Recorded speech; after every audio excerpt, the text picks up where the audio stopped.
Hoy, en mi opinión de...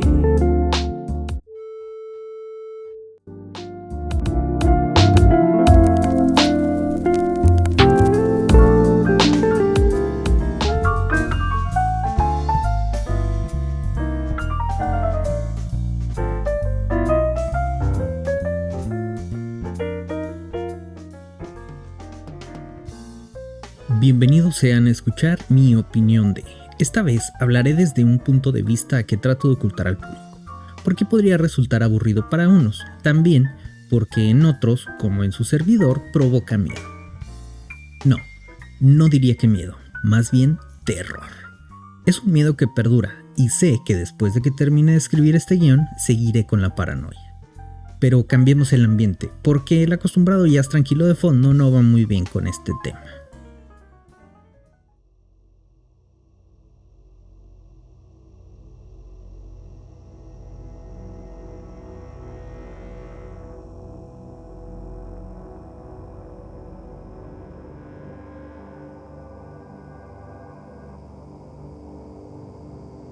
Así está mejor.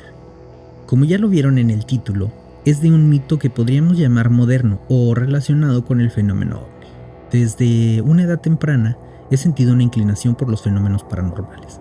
Inicié mi carrera escéptica viendo a un Jaime Maussan joven, hace como 20 años o más. Haciendo cuentas, sí han sido más.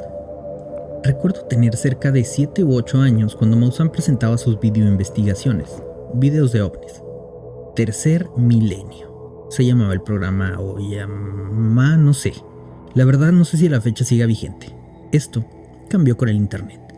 Lo que sí sé es que era realmente impresionante. Bueno, para alguien que tenía como fuentes de información la televisión, el radio, el periódico, su mamá, su papá y algún que otro familiar que lo quisiera asustar o interesar en una plática que diera miedo. Como fan, con escasa información, me sentía hambriento de información nueva. Repasaba reportajes de revistas baratas que mi mamá me compraba como premio a mis buenas calificaciones. Disfrutaba los momentos del programa que compartía con mi papá, que por cierto también se impresionaba. Unas palomitas y un vaso de Coca-Cola. Domingos, viernes y sábados, películas de ciencia ficción referentes al fenómeno ovni nos acompañaban. Entre la información de la que disponía estaba la primera anécdota que recuerdo. La contaba mi papá. En sus años de juventud vivía en una ranchería del estado de Durango. Desde donde vivía se lograba ver cerros con pinos, a lo lejos se lograría ver la luna. Un día de esos días, en los que se despierta antes de que el sol salga y no hay luna, cuenta mi papá, logró ver una luz. Tan intensa que lograba verse el verde del terreno. De un momento a otro hizo el recorrido sobre la serie montañosa.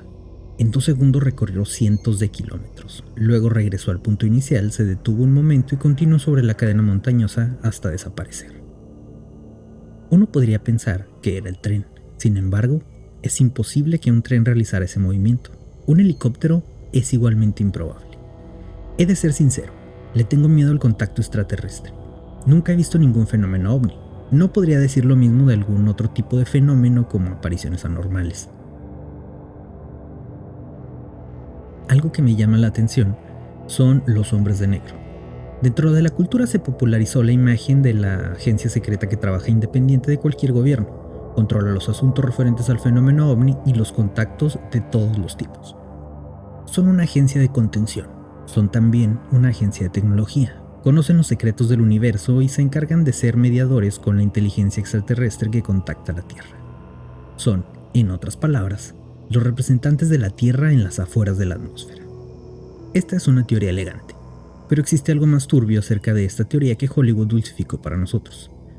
Algunos aseguran que, en realidad, son los mismos extraterrestres. Cuentan, los que han tenido contacto con ellos, que se ven raros, la piel demasiado blanca, pálidos en demasía. Usan lentes oscuros para ocultar sus ojos que unos dicen son completamente negros o como de reptil según otros. No tienen labios, pero llevan unos dibujados con pintura. También dicen que, a pesar del frío o calor, no cambian su ropa, que es siempre la misma. Además de la ropa, se reporta que tienen algunos efectos físicos, como dolores de cabeza, mareos e incluso sangrado nasal. Esta teoría alternativa está solamente sustentada en las historias de contacto que han tenido algunos testigos cercanos del fenómeno. Esto nos hace pensar también en los niños con características similares y que los que han tenido este contacto con ellos aseguran sentir esos mismos efectos. pero esos niños son tema de otro episodio. Esta vez nos enfocaremos en el fenómeno ovni. Primero hay que diferenciar muy bien ciertos aspectos y tecnicismos. Una persona, sea cual sea, no puede tener contacto con un ovni. Por definición, esto lo cambiaría. Un ovni es la cosa que se ve en el cielo volando y no se sabe qué es. Por la propia naturaleza del acrónico ovni dependerá de quién lo vea, lo que alcance a ver y los conocimientos que esta persona posea. Un ovni es un objeto volador no identificado. En inglés el acrónimo cambia, pero el principio es lo mismo. Actualmente también se habla de objetos que pueden sumergirse en el agua. Estos son OSNI, objeto submarino no identificado. Igualmente cambia en inglés. También hay tipos de contacto, sugeridos en 1972 por Joseph Allen Hynek, profesor y ufologista. Mala traducción. Creo que les dicen ufólogos y proviene del UFO, un No Flying Object. Ay, perdón por el inglés. El trabajo de este cuate no era investigar si había o no vida extraterrestre, sino más bien crear una categoría para que todos pudiéramos hablar del fenómeno apropiadamente, crear convención, como lo hacemos hoy en día, y además que el fenómeno se afrontara de una manera más allá de lo paranormal, científicamente. Hynek describe una primera fase, que es el más común de los contactos y cualquiera que haya visto el cielo ha tenido. Es donde se ve un ovni.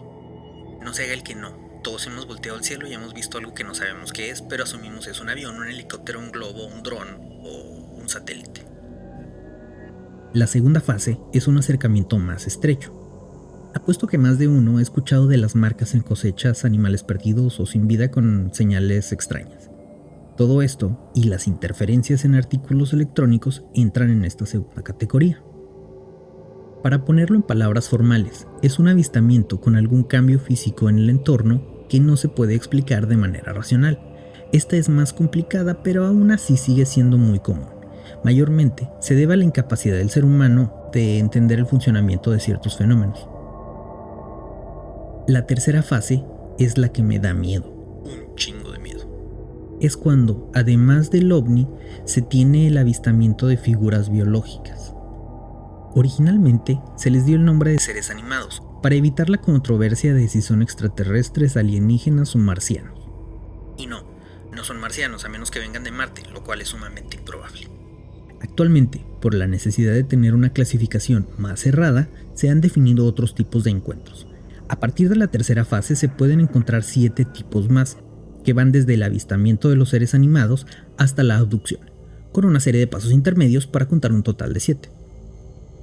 También se agrega una cuarta fase que consiste en A, el secuestro humano, que es la más comentada, y B, cuando el ser humano acompaña voluntariamente a los seres a su nave. Pinches locos. Existe controversia por un quinto tipo, que consistiría en un contacto telepático. El sexto tipo está clasificado como la muerte de un ser humano, sin embargo, también empata con la segunda fase. El séptimo tipo es la creación de un ser a partir de la mezcla extraterrestre y humana, sin importar si es por medios biológicos o artificiales. Mañosones por medios biológicos. Hay un octavo tipo, o fase, donde se crea un vínculo permanente entre el extraterrestre y el terrestre. Ya captaste, terrestre y extraterrestre. Esto es otro término raro. Una novena fase de contacto está especificada como la abducción. Ahorita defino eso. Que provoca la muerte del ser humano de manera dolorosa por el desconocimiento de los seres de lo que pudieran provocar la muerte, como por ejemplo la exploración con sondas, disección o exposición a algún elemento no común en la Tierra. Para mí, la quinta y todas las demás son mamadas. Sí, dije mamadas. Puedo decir groserías porque soy adulto. Las creo innecesarias, tomando en cuenta que la tercera fase se divide en 7 muy específicas y la cuarta la diferencia de un secuestro o de una salida voluntaria. Vamos con lo pendiente. Definamos abducción, porque me encanta definir chingaderas. Abducción, abducción, no aducción, se encuentra definido en el glorioso diccionario de la Academia Española como acción de abducir. Mamoncito. Y trae otra definición de filosofía que hace referencia al silogismo, cosa que es tema de otro episodio. Abducir es, según la Real Academia, alejar un miembro o una región del cuerpo del plano medio que divide imaginariamente el organismo en 2 partes simétricas. o la que nos interesa, dicho de una supuesta criatura extraterrestre apoderarse de alguien. Atención con la definición, se dice supuesta criatura extraterrestre. Es aquí donde podemos empezar a preguntarnos qué es ese ovni que vemos. Lo más probable es que sea un objeto terrestre que simplemente no conocemos. Pero de no ser terrestre, ¿qué busca? ¿Qué quiere? ¿A quién más le interesa además de a Jaime Maussan y a mí que estoy hablando de esto? Parece pues que a diversos gobiernos le interesa. Vamos a pensar en que, si lo ocultaron desde hace años y también ocultaban la investigación de este fenómeno, en mayor o menor medida, tienen conocimiento y lo toman en serio. De pronto, son desclasificados los archivos de estas investigaciones. ¿No sería racional pensar en que ya lograron esos gobiernos llegar a un entendimiento mayor? Yo diría que sí. Tal vez liberan la noticia vieja, lo que ya no es relevante. Desde la década de los 50, se han reportado hombres de negro que contactan a investigadores o personajes abducidos. El primer registro que se tiene de esos hombres de negro es después de que el ufólogo Albert K. Bender anunciara la desintegración de su grupo dedicado a la investigación de esos fenómenos. Bender aseguró que tomaba la decisión de alejarse de sus actividades ufológicas porque había sido visitado por hombres vestidos con trajes negros que lo amenazaron para que cesara sus investigaciones. Además, dijo que esos hombres eran agentes secretos del gobierno dedicados a destruir toda evidencia de la existencia extraterrestre. Bender murió en 2002, pero se dice que, hasta poco antes, seguía recibiendo llamadas telefónicas misteriosas e intimidatorias. Los textos que publicó después de su encuentro con los hombres de negro eran muy distintos a sus trabajos anteriores y, dicen quienes lo conocieron, que vivía en un estado permanente de ansiedad y miedo. Como el que tengo ahorita. Desde ese primer incidente se reportó la presencia de hombres de negro en múltiples eventos de tintes paranormales. Uno de estos ocurrió en 1976, cuando Herbert Hopkins trabajaba como consultor en un caso ovni. Una tarde, Hopkins recibió una llamada de alguien que aseguraba ser un activista, parte de la comunidad ufológica y que deseaba visitarlo. Sin embargo, cuando llegó, resultó ser un hombre en traje y corbata negros, con una extraña apariencia física. No tenía cabello ni cejas y estaba extremadamente pálido. El hombre de negro le habló sobre el contenido de sus bolsillos. Le dijo que sabía que tenía 2 monedas y le pidió sacar una. Hopkins lo hizo y la sostuvo en sus manos. El hombre le pidió que observara la moneda fijamente y después de unos momentos, Hopkins empezó a ver la moneda más plateada, como fuera de foco. Después vio cómo desapareció de sus manos. ¿Qué había pasado con ella? El misterioso hombre le dijo que la moneda no volvería a ser vista. Al menos no en este plano de la existencia. Después le preguntó por Barney Hill, un hombre que había sido supuestamente abducido por extraterrestres y había muerto hacía no mucho tiempo. Barney no tenía corazón, le dijo. Así como ahora ya no tienes moneda. Fue así como el hombre convenció a Hopkins de destruir todo el material que poseía relacionado con la investigación ovni. Otra persona, que prefiere guardar su anonimato, narró su encuentro con los hombres de negro cuando, sin sospechar que se trataba de una zona prohibida, ingresó al Departamento de Estado de Estados Unidos ubicado en su capital. Esta extraña figura dejó caer su maletín y al intentar ayudarlo, vio documentos y elementos que no serían correspondientes con este mundo. Además, su expresión facial jamás cambiaba y su cuerpo claramente difería de ciertos aspectos humanos. Sea cual sea el origen y objetivo de estas figuras llamadas hombres de negro, existe una teoría que se adapta a las necesidades actuales. Nos muestra una cronología de cambios. Los hombres de negro existen desde la caída del ovni en Roswell y en otros lugares del mundo, creado por una unión entre gobiernos interesados en el tema. Esta organización en principio fue creada por humanos para administrar el conocimiento del tema. Conforme las investigaciones gubernamentales avanzaban, las privadas quedaron rezagadas. Cada cierto tiempo se liberaba tecnología y noticias para administrar la dosis del avance tecnológico.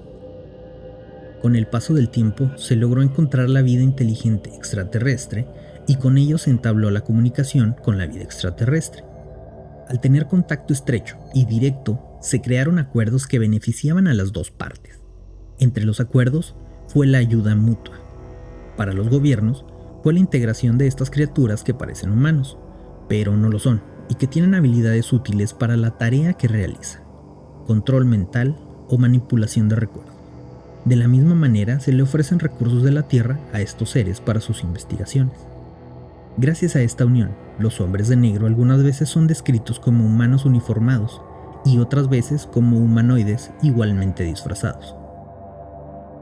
Claro que los unos o los otros tienen tácticas diferentes para persuadir a los contactados de negar o guardar el secreto que conocen. También se dice que podrían haber logrado una unión entre ciertos grupos más allá de los gobiernos convencionales terrestres. Por esa razón, rebasan los poderes gubernamentales y tienen presencia mundial. De ser así, serían ellos los que controlan los comportamientos económicos. Sin embargo, eso sería pensar que todo se mueve alrededor del dinero, y pudiera ser que estos extraterrestres no estén interesados propiamente en el dinero. Como entendemos la organización a este punto del mito, controlan al mundo. Con este control, ellos persuadieron a los mismos gobiernos para liberar cierta información sobre ellos mismos. Esta teoría se basa en la persuasión, no en la dirección. No ordenarían directamente, sino prepararían una serie de argucias para que ciertos eventos se den. Tal vez sería posible si quisieran pasar desapercibidos un buen tiempo y luego presentarse, cuando la humanidad esté preparada. Posiblemente la humanidad esté preparada para repeler cierto ataque agresivo. Otra teoría dice que son viajeros en el tiempo que quedaron varados en determinada época y las diferencias son atribuibles a los cambios evolutivos. Ellos, al conocer cierta historia, quieren lograr un beneficio propio manipulando, como siempre, desde la oscuridad para que nadie sea culpable, pero que sí alguien sea beneficiado. Los más optimistas dirán que están aquí para ayudar a que el contacto, que no es de dominación, sea lento y todo el mundo se acostumbre a la presencia de los seres. Me gustaría pensar que somos tan importantes y nos tienen tanta consideración que todo el daño de las minorías pudiera servir para que el futuro evitemos cualquier crisis que pudiera provocar el contacto. Sin embargo, no podría pensar en sacrificar a un individuo por el bien común. Tengo algo que se llama empatía, que es tema para el siguiente episodio. Finalmente, y como siempre, gracias por escuchar, compartir, reaccionar y sobre todo, opinar.